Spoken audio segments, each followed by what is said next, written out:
todo con Carlos Figueroa y Ruth del Salto.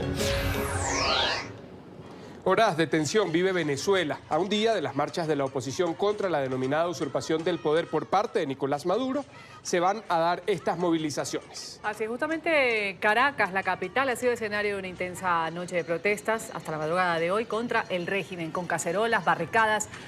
Cientos de ciudadanos se han mostrado en rechazo a las políticas de Maduro, especialmente en zonas que han sido consideradas como bastiones del chavismo. Los manifestantes denunciaron una fuerte represión por parte de colectivos armados y efectivos de la Guardia Nacional Bolivariana que dispararon hacia los edificios residenciales. Es el sonido de rechazo al régimen de Nicolás Maduro. Al menos 30 manifestaciones se registraron en varias zonas de Caracas durante la noche del lunes y la madrugada de este martes. Varias de las protestas tuvieron lugar en zonas consideradas bastiones del chavismo. A lo largo de la capital, cientos de personas realizaron un cacerolazo. La exigencia es clara: el fin de Maduro en el poder.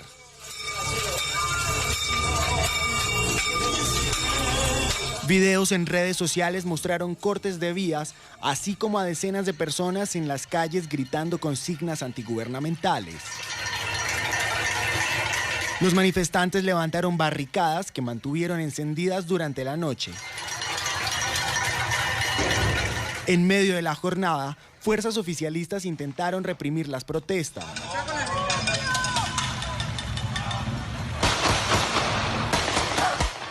En algunos casos dispararon gases lacrimógenos en zonas residenciales. También denunciaron disparos con armas de fuego en varios sectores de la ciudad. En estos momentos represión en lo que es la avenida Fuerzas Armadas. La Guardia Nacional disparando perdigones contra los manifestantes. Aquí un gran contingente de la Guardia Nacional. Vecinos señalaron a agentes de la policía y la Guardia Nacional Bolivariana como los responsables de atentar contra los manifestantes. En uno de los videos se aprecia a decenas de agentes del oficialismo movilizándose por las calles de la ciudad. En otra de las grabaciones quedó registrado el incendio contra la casa del exdiputado oficialista Robert Serra, que fue asesinado en 2014. Las manifestaciones contra el gobierno se intensificaron tras la nueva sentencia del Tribunal Supremo de Justicia, que declaró nulos todos los actos de la Asamblea Nacional, de mayoría opositora, así como sus directivas. La ola de protestas ocurre un día antes de la jornada convocada por la oposición para mañana, en rechazo de la legitimidad del nuevo mandato presidencial de Nicolás Maduro. Y las protestas antigubernamentales registradas en la capital de Venezuela dejan una persona fallecida, más de 8 heridos también. Una joven habría sido asesinada supuestamente para robarle el celular y todo ocurre en este escenario de manifestaciones en el sector de Cotiza. Es un sector popular, mayoritariamente chavista, al menos hasta hace un tiempo, donde ayer se sublevó un grupo de militares contra Maduro. Daniela Zambrano sigue en el lugar de la noticia y nos tiene el reporte. Daniela, muy buenas tardes. Hola, ¿qué tal? Muy buenas tardes. El balance lo hizo el doctor Carlos Prosperi, él es médico adjunto del Hospital Vargas, donde fueron trasladados estas personas heridas luego de que tanto Policía Nacional Bolivariana como Guardia Nacional Bolivariana reprimieran las protestas en las zonas aledañas, especialmente en el oeste de Caracas. Él hablaba de una persona fallecida, una joven de 33 años, que según relató se encontraba grabando con su celular la protesta, no participaba en ella, y una persona armada le arrebataría el celular y le dispararía por ella aplicar resistencia. También hablaba de al menos 8 personas heridas por perdigones y pacientes de aquí del Hospital Vargas afectados por los gases lacrimógenos. Fue atacado brutalmente por bombas lacrimógenas, por grupos adeptos al gobierno, por grupos y funcionarios del gobierno, y esto causó que nuestra emergencia ayer prácticamente colapsara. Hubo más de 13 pacientes que acudieron a la emergencia, de los cuales 7 pacientes llegaron con heridas por perdigón, de los cuales uno de estos pacientes tenía exposición de vísceras y tenía prácticamente casi que toda la pared abdominal afuera. Tenía volada la pared abdominal y tenía la exposición de vísceras. Este paciente fue intervenido quirúrgicamente y gracias a Dios y al trabajo de nuestros médicos, nuestras enfermeras y los trabajadores del Hospital Vargas, el paciente ya está fuera de peligro.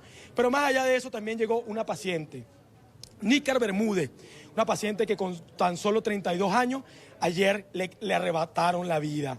Nosotros fuimos y nos comunicamos con los vecinos, con los familiares, con las zonas aledañas, qué había pasado con nuestra paciente de San José de Cotiza, y la paciente ayer solamente salió a grabar porque ni siquiera estaba manifestando los sucesos que se estaban suscitando el día de ayer en San José de Cotiza. Vino una persona adicta a los colectivos, perteneciente a los colectivos, y le pidió de forma inmediata que le entregara el celular. Ella se negó a entregar su celular.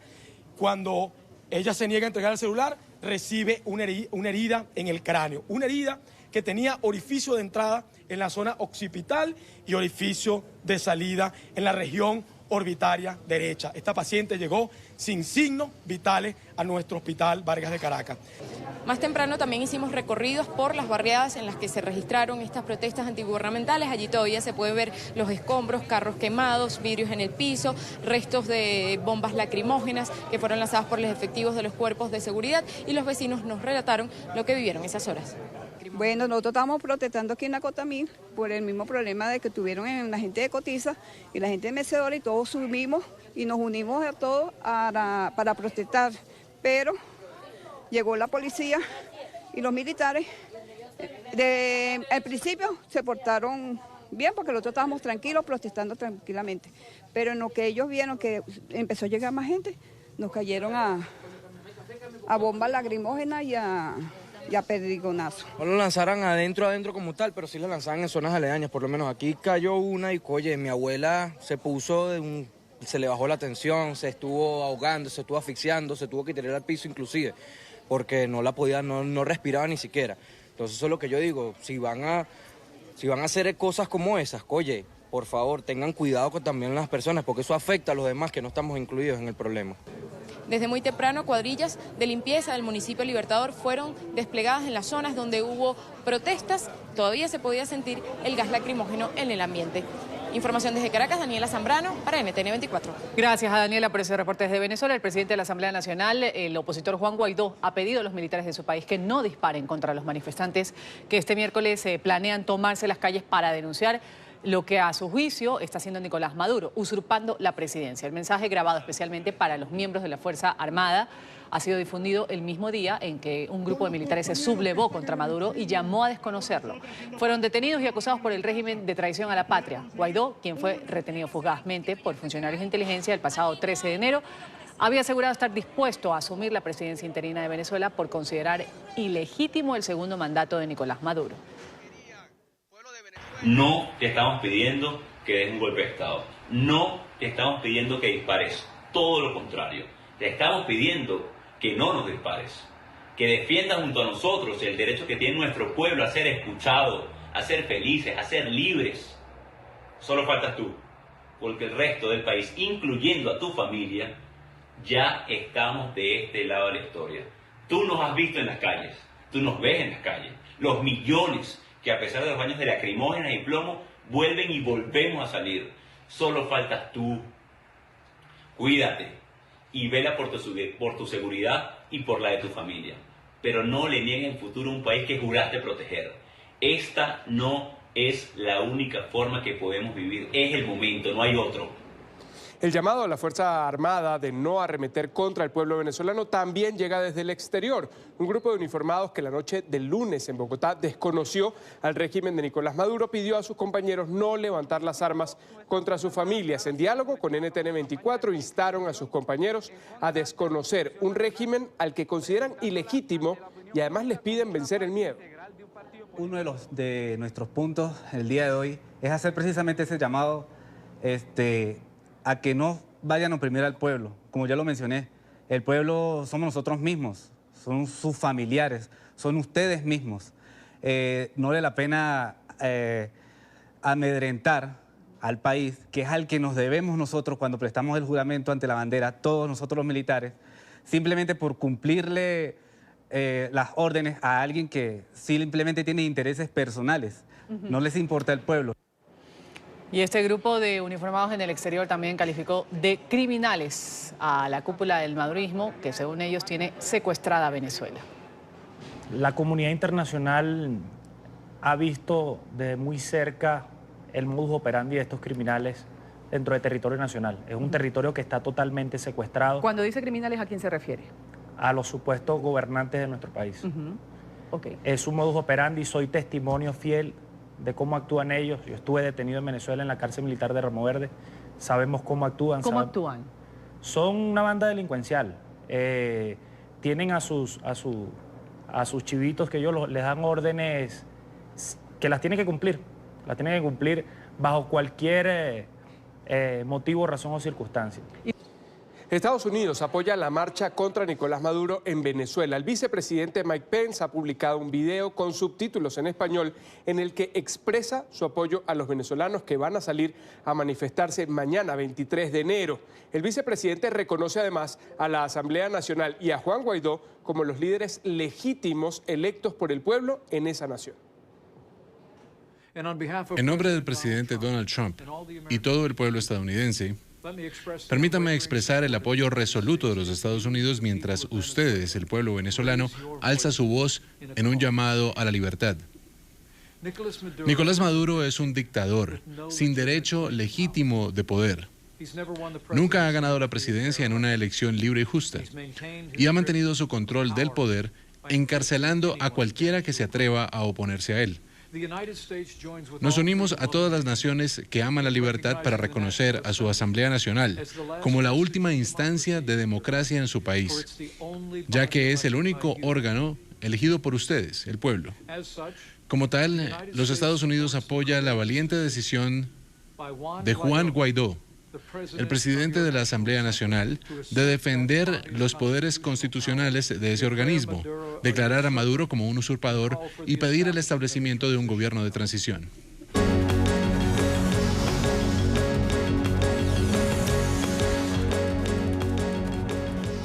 En Colombia, la administración de Iván Duque insiste en solicitar a Cuba la extradición de los cabecillas del ELN, que hacían parte de la delegación de paz de esta guerrilla. El jefe de Estado colombiano aseguró que este crimen no va a quedar en la impunidad, pese a la controversia por la existencia de un protocolo que permitiría a esos integrantes del ELN regresar al país sin enfrentar a la justicia.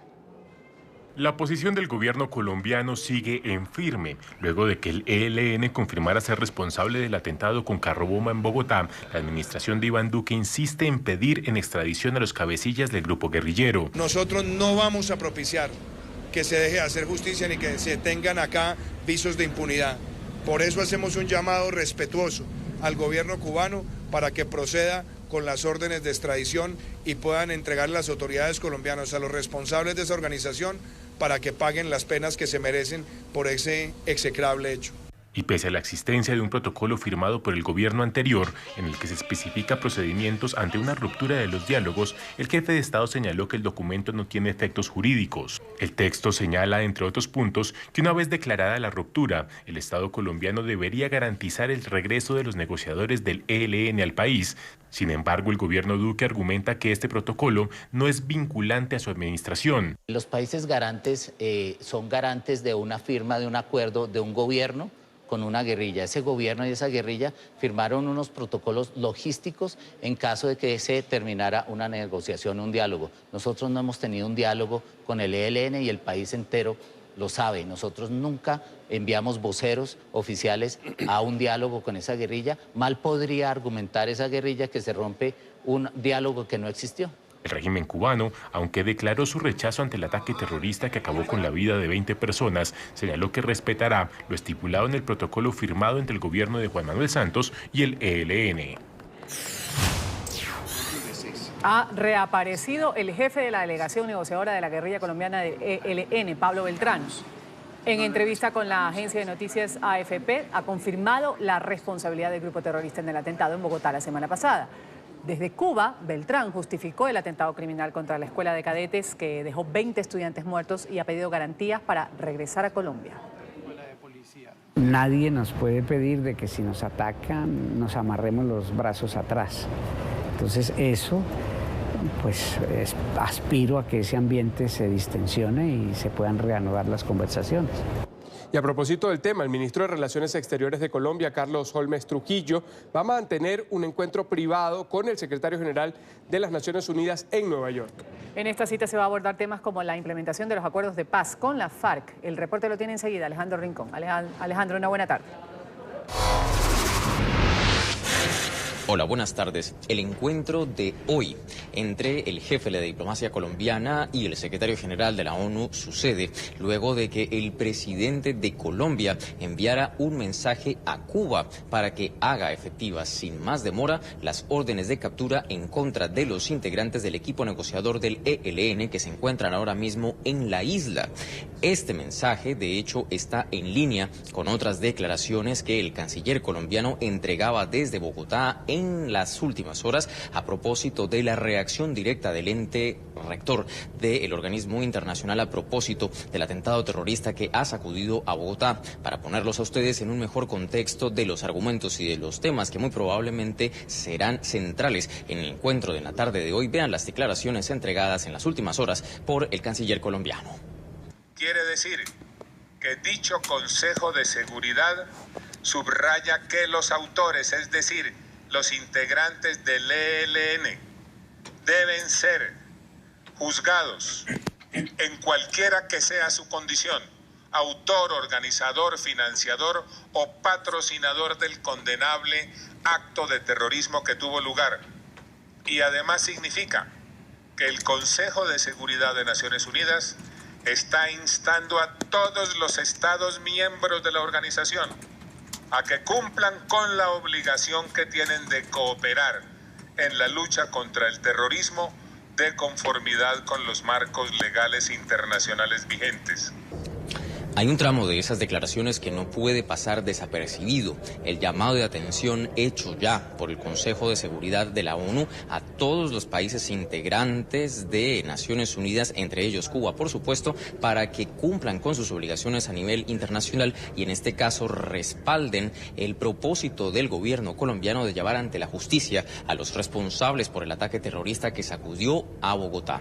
Adicionalmente, hay otro tema muy importante para Colombia y está relacionado con la crisis actual que tiene lugar en Venezuela, que muy probablemente también vaya a ser materia de discusión en este encuentro bilateral entre el canciller colombiano y el secretario general de la ONU. De acuerdo con lo previsto por el organismo internacional, aproximadamente sobre la 1:30 de la tarde tendría lugar este encuentro y tras el mismo esperaremos tener la reacción directa del jefe de la diplomacia colombiana para conocer las precisiones sobre el encuentro entre ambas partes y sobre todo si hay posturas adicionales a propósito de estos importantes temas para la región. Es toda la información que tenemos para ustedes por ahora. Continúen con más en el informativo.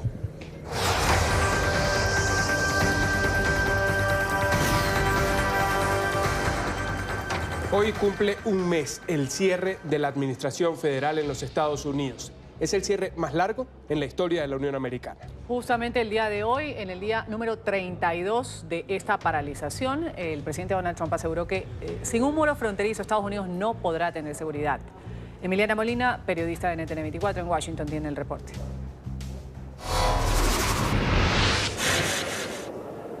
Hola, ¿qué tal? Muy buenas tardes. Pues el líder de la mayoría del Senado, Mitch McConnell, ha dicho que quiere votar tan pronto como esta semana sobre un proyecto de ley que refleja aquella propuesta que hizo el presidente estadounidense Donald Trump en los últimos días. El reto está en conseguir al menos 7 demócratas que lo apoyen, pues los senadores necesitan 60 votos a favor de esta propuesta para que se apruebe. Y aún los 53 republicanos no están convencidos, pues esta propuesta incluye darle un beneficio de estadía temporal, no solo a los beneficiarios del estatus de protección temporal, sino también a más de 700,000 soñadores beneficiarios de DACA. Una propuesta con la que algunos republicanos conservadores no están de acuerdo. NTN 24 habló con una persona que trabaja en aeropuertos y asegura que está ilustrando en este momento a senadores sobre el impacto que este cierre parcial de la administración está causando, pues el último cheque que recibieron les llegó en ceros y el próximo será igual. Sí, bueno, cada día que el cierre continúa, lentamente comienza a degradarse la seguridad de nuestro sistema. Los proyectos en los que hemos estado trabajando están paralizados y en un trabajo ya estresante. Ahora las personas están preguntándose cómo van a pagar sus hipotecas, cómo van a poner comida en sus mesas y qué van a hacer. Al final de esta semana potencialmente estamos viendo nuestro segundo cheque de pago que son ceros. Eso no es aceptable. Como empleado vamos a seguir trabajando 40 60 horas a la semana. Estas instalaciones tienen muy pocos trabajadores ahora y así tenemos trabajadores que están trabajando 60 horas a la semana sin paga. Así que estamos ya sin ninguna opción. Necesitamos nuestra paga y que el cierre termine inmediatamente. Esta sería la primera iniciativa por parte del Senado desde el 19 de diciembre. Sin embargo, el líder de la minoría demócrata, Chuck Schumer, ha dicho que no están dispuestos a negociar ninguna propuesta de ley hasta que el presidente estadounidense decida abrir nuevamente la administración. Desde Washington, Emiliana Molina, regreso al Centro Internacional de Noticias. Gracias, Emiliana, por el reporte. Vamos a hacer la primera pausa aquí en el informativo y al volver, el venezolano que asesinó en Ecuador a su pareja embarazada habría intentado suicidarse en prisión. Tenemos la historia y mucho más a la vuelta. Ya regresamos con el informativo.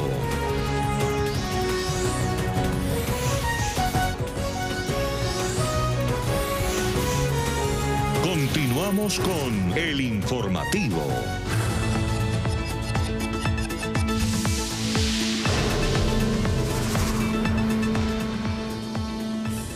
El hombre venezolano que asesinó el fin de semana a una mujer ecuatoriana en estado de embarazo habría intentado suicidarse en prisión. El autor del feminicidio en la ciudad de Ibarra, en el norte de Ecuador, se cortó el cuero cabelludo, según un informe de las autoridades. El hombre se habría ocasionado una herida de aproximadamente 7 centímetros en la cabeza.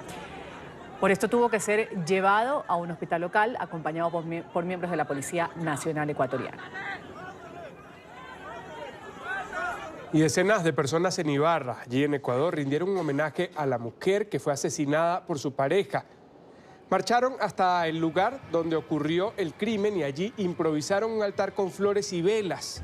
También pronunciaron plegarias en nombre de la víctima mortal identificada como Diana. Los manifestantes también lanzaron consignas en contra de la violencia de género y encendieron velas como símbolo de su protesta contra el aumento de las agresiones machistas. El asesinato causó una ola de ataques considerados xenófobos contra venezolanos en esa región del Ecuador. Les pido que escuchen al pueblo, que se den cuenta de que aquí estamos todos unidos y que no hay razón por la cual no escuchar las peticiones de que lo queremos, que es una reforma para que podamos ser libres y no tener miedo de andar en las calles.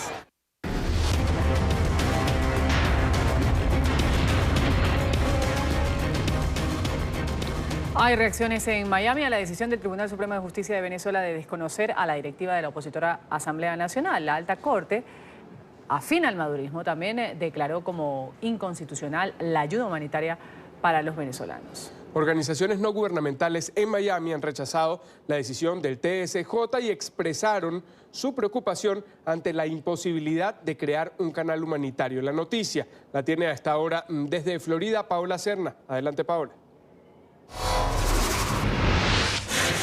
Hola, ¿qué tal? Muy buenas tardes. Guaidó aseguró que es miserable que se declare como inconstitucional las ayudas humanitarias a Venezuela. Aquí en los Estados Unidos y particularmente en la ciudad de Miami vemos cómo estas organizaciones batallan para recibir donaciones de todo tipo de insumos que se necesitan en este país, incluyendo lógicamente medicinas, alimentos y también otra serie de instrumentos que se necesitan actualmente para salvar las vidas. Y sin lugar a dudas, esta declaración del Tribunal Supremo de Justicia es un traspiés más para que estas organizaciones logren su propósito de ayudar a la gente en Venezuela. Declarar inconstitucional la ayuda humanitaria. Eso sí es muy miserable. Declarar inconstitucional el ser humano, el ciudadano que necesita hoy alimento y medicina. De verdad, declarar inconstitucional cuando hoy nuestra gente se muere de hambre. Lo que le pasa al narcorrégimen de Venezuela es que simple y llanamente ellos no quieren dar cabida de que ellos han creado toda una destrucción del sistema productivo, del sistema comercial, del sistema de salud de Venezuela. Y por lo tanto es la razón por la cual ellos declaran inconstitucional que nosotros ayudemos a nuestra familia. Eso es antihumanitario, ante todo eso es un crimen de lesa humanidad. Para estas organizaciones mañana será un día de enorme relevancia donde esperan no solo que se permita realizar estas ayudas humanitarias a Venezuela, sino que además se impulsen las ayudas que se realizan desde el exterior. Desde Miami informó Paola Serna para NTN 24. Ya regresamos con el informativo.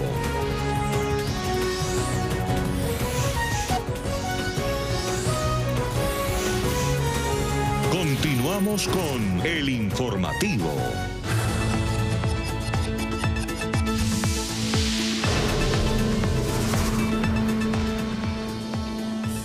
En España se complica el rescate del niño Julen, ese pequeño de 2 años que cayó hace 9 días en un pozo en la localidad de Totalán, en Málaga. Los especialistas tienen que aumentar el diámetro del túnel que ha sido excavado para garantizar la seguridad de los mineros que van a bajar a continuar el trabajo de mano para localizar a este pequeño. El reporte enseguida con Marcelo Moncayo. Marcelo.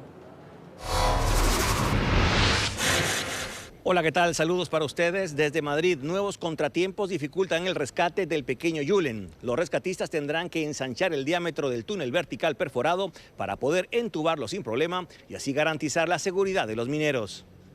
Este martes inició el 9º día del operativo de rescate del pequeño Julen, quien cayó en un pozo el domingo 13 de enero.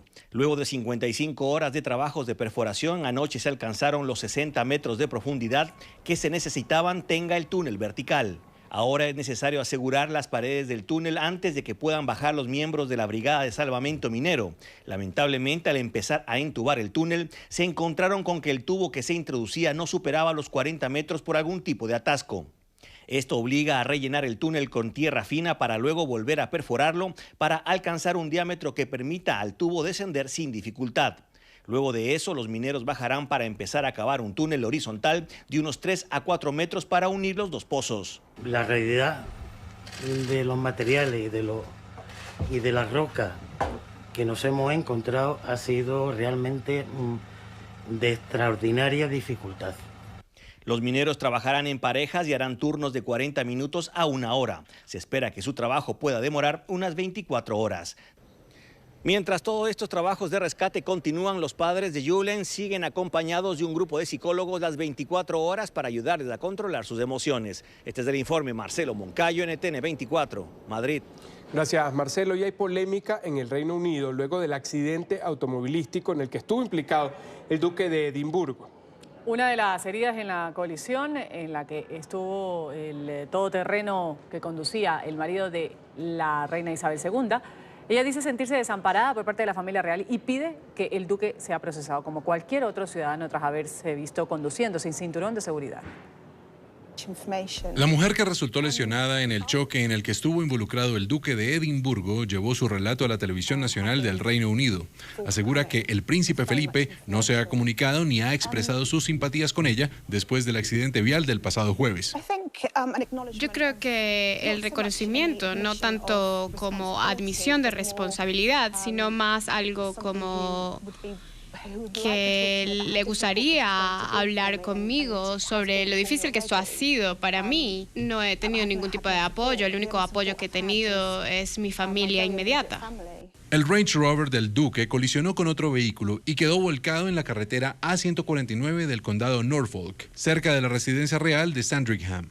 El miembro de la familia real resultó ileso. Sin embargo, las 2 mujeres y el bebé que viajaban en el otro auto tuvieron que ser atendidos. La mujer, que hoy hace el reclamo, terminó con una muñeca rota. Tú pensaste que él estaba tratando de hablar contigo, pero que le recomendaron que no. Bueno, lo que dije es que a dónde había ido, porque seguramente él quería ver cómo estaba yo y me dijeron que él había tratado de hacerlo, pero que luego le recomendaron que no lo hiciera, así que eso fue lo que pasó. No solo no ofreció disculpas, sino que tan solo 2 días después del incidente, el duque fue visto conduciendo otro Range Rover sin cinturón de seguridad. El hecho ha significado un duro golpe para la realeza ante la opinión pública. Bien es cierto que el príncipe Felipe es conocido por su independencia y por ser espontáneo y políticamente incorrecto. Sin embargo, sus actos de los últimos días han sido calificados como arrogantes y desconsiderados. Además, su caso ha abierto un debate en el país sobre si a una persona de su edad, por más que sea miembro de la familia real, se le debe permitir conducir por carreteras que exigen alta velocidad. Al fin y al cabo, El marido de la reina Isabel II ya tiene 97 años de edad.